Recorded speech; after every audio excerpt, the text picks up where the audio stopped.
Government کے پاس budget نہیں ہے. ناچ گانا فیسٹیول کروانے کے لیے پیسے ہیں سرکاری خرچے پر, جگہ جگہ پر ہو رہے ہیں, جگہ جگہ پر ہو رہے ہیں. ہر فحاشی کے کام کے لیے پیسہ ہے, لیکن قرآن چھپوانے کے لیے پیسہ نہیں ہے. سمجھ آ رہی؟ تو یہ اصل یہ یہود اور نصارہ کی یہی چالیں ہیں, ہم نہیں سمجھتے. یہ جو اصل ان کے گلے کا جو کانٹا ہے نا, وہ کیا ہے؟ یہی مولوی ہے. مولوی, یہی مولوی ان کے گلے کا کانٹا ہے. یہ مولوی جس دن ختم ہو جائے گا نا, اس وقت دین پڑھانے والا حضرت مولانا اشرف علی تھانوی صاحب رحمۃ اللہ علیہ نا, ایک دفعہ انہوں نے بیان میں کہا, بھائی ٹھیک ہے بھائی, آپ اپنے چندے بند کر دو, مدارس کو چندے نہ دو, بالکل ہمیں چندے نہ دو, بالکل آپ ہماری تنخواہیں بند کر دو. ہم بھی جا کر معاش کے لیے کیا کر لیں گے؟ محنت مزدوری کر لیں گے, کہیں چلا لیں گے, مستری کے ساتھ مزدوری کر لیں گے. پھر آپ اپنی اگلی آنے والی نسلوں کا خیال کر لینا. ایک نسل, دو نسل کے بعد کوئی یہودی پیدا ہوگا, کوئی عیسائی پیدا ہوگا, کوئی مجوسی پیدا ہوگا, کوئی ہندو پیدا ہوگا. خدا کی قسم یہ حقیقت بتا رہا ہوں. آج یہ اللہ کا شکر ادا کریں, اللہ کا شکر ادا کریں کہ ہم جو اپنا مال خرچ کرتے ہیں نا ان مدارس کے اوپر, اور پھر اس کے ذریعے وہاں سے پڑھ کر جب لوگ نکلتے ہیں, ان میں ایسے لوگ بھی پیدا ہوتے ہیں جو آپ کو سیدھا سیدھا صحیح اللہ کا دین بتلا رہے ہیں. انہی مدارس میں سے میں بھی نکلا ہوں, انہی مدارس میں سے. ہمارے دارالعلوم کراچی کے اندر مفتی تقی عثمانی صاحب کے بے شمار ہر سال جو ہے نا 450 بچہ دور حدیث کر کے فارغ ہوتے ہیں. 450 بچہ دور حدیث, اور ان میں کم سے کم 50% تو ایسے ہی منجے ہوئے ہوتے ہیں نا, اخلاق, کردار, ہر اعتبار سے. سمجھ آ رہی؟ اور پھر اسی میں سے آگے مفتی بنتے ہیں, اسی میں سے آگے پھر یہ مختلف شعبوں کے اندر جاتے ہیں. پوری دنیا سے آتے ہیں وہاں پر پڑھنے کے لیے, پوری دنیا سے. سمجھ آ رہی؟ تو میرے بھائیو, پاکستان اس حوالے سے خود کفیل ہے, دینی حوالے سے. لوگ دین پڑھنے کے لیے کہاں آ رہے ہیں؟ سیدھا پاکستان آتے ہیں. انجینئرنگ پڑھنے کے لیے تو پاکستان کو نہیں آتا ہے, کوئی ڈاکٹری پڑھنے کے لیے یہاں آتا ہے؟ کراچی چل رہے ہاں نہیں, پاکستان میں باہر سے, باہر ملکوں سے یہاں کوئی ہمارے پاس ڈگری ہے, ہم بھاگتے ہیں باہر. اور جبکہ دین پڑھنے کے لیے ساری دنیا سے یہاں آ رہے ہیں, پاکستان میں آ رہے ہیں, پاکستان میں آ رہے ہیں. سمجھ آ رہی ہے؟ تو بھائیو, قرآن سیکھو, قرآن کے ساتھ اپنے آپ کو جوڑو. علماء کی کمیاں مت تلاش کرو, مت تلاش کرو. اس کے اندر جو کمی ہے نا, اس کمی کا حساب اس نے دینا ہے, میں نے اور آپ نے نہیں دینا.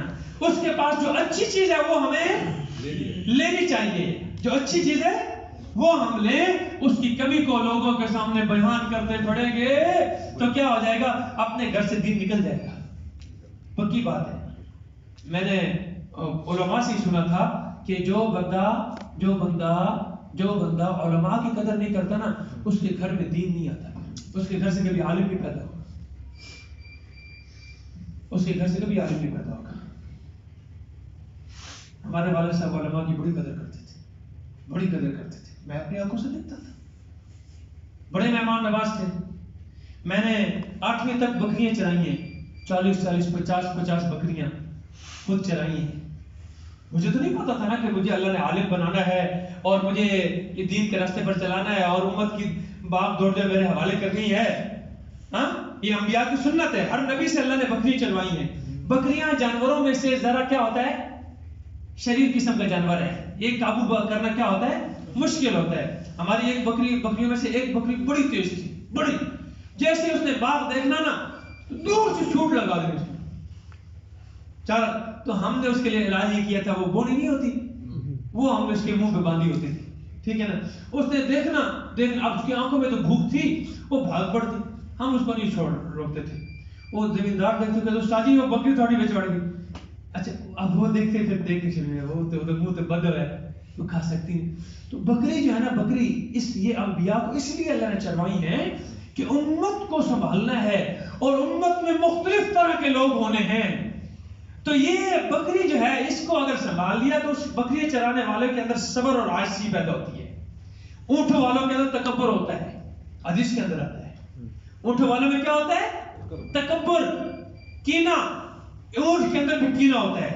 اونٹ بڑا کینہ پرور ہے. اس کی جس کے ساتھ دشمنی ہو جائے نا وہ اس کو نہیں چھوڑتا. اگر اپنے مالک کے ساتھ میں اس کو دشمنی ہو جائے تو اس کو جب تک مارے گا نہیں اس وقت تک اس کو نہیں چھوڑے گا. اونٹ کینہ پرور ہے، متکبر ہے. سمجھ آ رہی ہے؟ تو اونٹوں والوں کے اندر بھی اللہ کے نبی فرماتے ہیں کیا ہوتا ہے؟ تکبر ہوتا ہے. بکری کے اندر عاجزی ہے. بکری میں کیا ہے؟ عاجزی ہے. تو بکری رکھنے والوں کے اندر بھی کیا ہوگی؟ عاجزی ہوگی. بکری چرانا، ان کو سنبھالنا، اس ریوڑ کو سنبھالنا مشکل ہے. ہر طرف سے نگرانی کرنی پڑتی ہے کہ کہیں سے باہر سے کوئی جانور حملہ نہ کر دے، کوئی بھیڑیا حملہ نہ کر دے، شیطان حملہ نہ کر دے. امت کو سنبھالنا ہے. سمجھ آ رہی ہے؟ اسی طرح بکری کہیں کسی اور کا نقصان نہ کر دے. امت کو اس حوالے سے بھی سنبھالنا ہے کہ کہیں کسی اور کا بڑھے. اللہ اکبر. تو میرے والد صاحب کا طریقہ یہ ہوتا ہے، کوئی عالم آیا نا، پھاڑ دو جی بکری پھاڑ کے ذبح کرو، کھاؤ. مہمان اپنا آیا، کوئی اوپر سے آیا، چاچا آیا، ماما آیا، فلانا، چلو جی ذبح کرو. یہ کبھی نہیں دیکھا تھا. اب اتنے ہزاروں کی بکری تھی ذبح کرتے. مہمان نواز تھے، اللہ نے ان کو یہ خوبی دی تھی. تو علماء کی قدر کرنے سے آپ کے گھر میں علم پیدا ہوگا، عالم پیدا ہوگی. یہ یاد رکھو. وَلَوْ شَاءَ اللَّهُ مَا أَشْرَكُوا. اور اگر اللہ چاہتا نا یہ شریک، یہ کسی کے ساتھ، کسی کو اللہ کے ساتھ شریک نہ کرتے. وَمَا جَعَلْنَاكَ عَلَيْهِمْ حَفِيظًا. میرے سونے پیغمبر، ہم نے آپ کو ان پر کوئی نگہبان بنا کر نہیں بھیجا. وَمَا أَنْتَ عَلَيْهِمْ بِوَكِيلٍ. اور تو ان پر داروغہ نہیں ہے. داروغہ سمجھتے ہو؟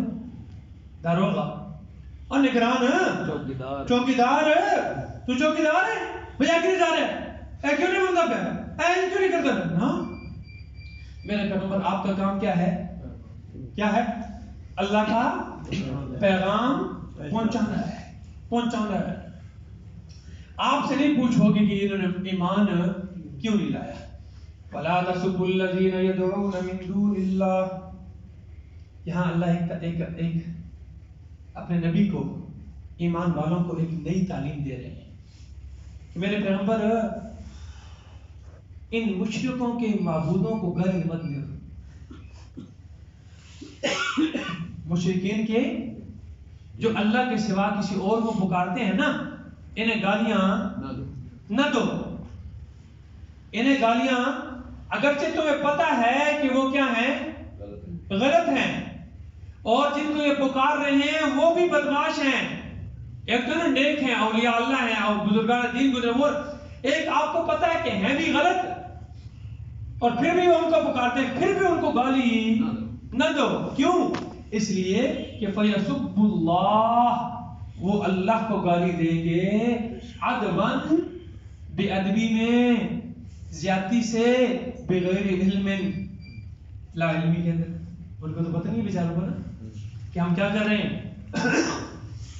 تم ان کے جھوٹے معبودوں کو گالی دو گے تو وہ تمہارے سچے معبود اللہ کو کیا دیں گے؟ گالی دیں گے. اس لیے قرآن کی تعلیم یہ ہے کہ ان کے معبودوں کو برا بھلا نہیں کہنا. وَلَا تَسُبُّوا الَّذِينَ يَدْعُونَ. اور تم مت گالی دو ان کو جن کو پکارتے ہیں مِن دُونِ اللَّهِ، اللہ کے سوا. فَيَسُبُّوا اللَّهِ، پس وہ اللہ کو گالی دیں گے، عدوًا بغیر علم، بے ادبی کی وجہ سے، لا علمی میں. كَذَلِكَ زَيَّنَّا لِكُلِّ أُمَّةٍ عَمَلَهُمْ. یہ چوتھی وجہ ہے نہ ماننے کی. اللہ فرماتے ہیں کہ ہم نے ہر فرقے کے لیے ان کے جو برے اعمال ہیں نا وہ خوبصورت بنا کر پیش کر دیے. ان کے شرکیہ اعمال ان کے لیے کیا ہیں؟ اچھے کر کے پیش کر دیے. زینا، مزین کر دیے، خوبصورت بنا دیے. اس لیے یہ لوگ ایمان نہیں لاتے. ان کا اب کوئی بندہ اچھے کام سے توبہ کرے گا؟ اچھے کام تو کوئی توبہ کر سی. جب ایک بندہ وہ اچھا کام سمجھ کے کر رہا ہے، اگرچہ فی نفسی وہ ہے کیا؟ غلط ہے، حقیقت میں وہ کام غلط ہے، خلاف شریعت ہے، لیکن اس کی نظروں میں تو وہ کیا ہے؟ اچھا ہے. تو اچھے کام سے بھی توبہ، اس لیے یہ ایمان نہیں لاتے. ثم الى ربهم مرجعهم، پھر الی ربہم اپنے رب کی طرف مرجعہم ان کو لوٹنا ہے. لوٹ جانا کہاں ہے؟ کر لے جو کچھ کرنا ہے. فَيُنَبِّئُهُم بِمَا كَانُوا يَعْمَلُونَ وہ ان کو بتائے گا ان اعمال کے بارے میں جو کچھ وہ کرتے تھے. جو کچھ کرتے رہے ہیں، جو کچھ بھی کرتے رہے ہیں، کوئی عمل بھی اللہ سے پوشیدہ اور چھپا ہوا نہیں ہے. وَأَقْسَمُوا بِاللَّهِ جَهْدَ أَيْمَانِهِمْ یہ شکوہ ہے. قسمیں اٹھاتے ہیں، پکی پکی قسمیں، اللہ کی قسمیں اگر تو سن اے معجزہ دکھا دے نا اسا ایمان لے آؤں گے. وَأَقْسَمُوا بِاللَّهِ اور وہ قسمیں اٹھاتے ہیں اللہ کی جَهْدَ أَيْمَانِهِمْ پکی پکی قسمیں، پکی قسمیں. لَإِن جَاءَتْهُمْ آیَةٌ اگر آئے ان کے پاس نشانی. نشانی کون سی؟ نشانی کون سی؟ جو وہ مانگتے ہیں، جو وہ منہ مانگتے ہیں، اپنی مانگ کر کے ہمیں یہ نشانی دکھا. جیسے وہ صالح علیہ السلام کی قوم نے کون سی نشانی مانگی تھی؟ اونٹنی والی، گابن اونٹنی، 10 ماہ کی گابن اونٹنی. ٹھیک ہے نا؟ تو کہتے ہیں اللہ کی قسم اگر تو ہمیں ہمارے منہ مانگی نشانی دکھا دے نا تو ہم کیا لے آئیں گے؟ ایمان لے آئیں گے. قل میرے پیغمبر آپ فرما دیجیے جواب ہے اس کا. انما الآیات عند اللہ نشانیاں تو کس کے پاس ہیں؟ اللہ کے پاس. نشانیاں میرے پاس تو تھوڑی ہیں، میرے اختیار میں تھوڑا ہے کہ میں نشانی لے آؤں جو تم مانگتے ہو. وما یشعرکم اور اے ایمان والو تمہیں کیا خبر ہے. صحابہ کرام کے دل میں بھی یہ خواہش پیدا ہوئی نا کہ یہ جب قسمیں اٹھا رہے ہیں کہ اگر ہمارے سامنے یہ معجزہ آ جائے، یہ نشانی آ جائے تو ہم ایمان لے آئیں گے. تو اللہ فرماتے ہیں اے ایمان والو تمہیں کیا خبر ہے انہا اذا جاءت کہ بے شک وہ نشانی جب ان کے پاس آ جائے لا یؤمنون یہ پھر بھی ایمان نہیں لائیں گے. مجھے پتا ہے، میں جانتا ہوں یہ منہ مانگی نشانی نہ آنا ان کے لیے کیا ہے، ان کے حق میں بہتر ہے. کیونکہ اللہ کا قانون اور دستور ہم پیچھے پڑھ چکے ہیں سورۃ مائدہ کے اندر بھی. جب بنی اسرائیل میں سے عیسائیوں نے عیسیٰ علیہ السلام سے کیا مانگا تھا؟ کون سا؟ دسترخوان والا. اس وقت اللہ نے کیا کہا تھا؟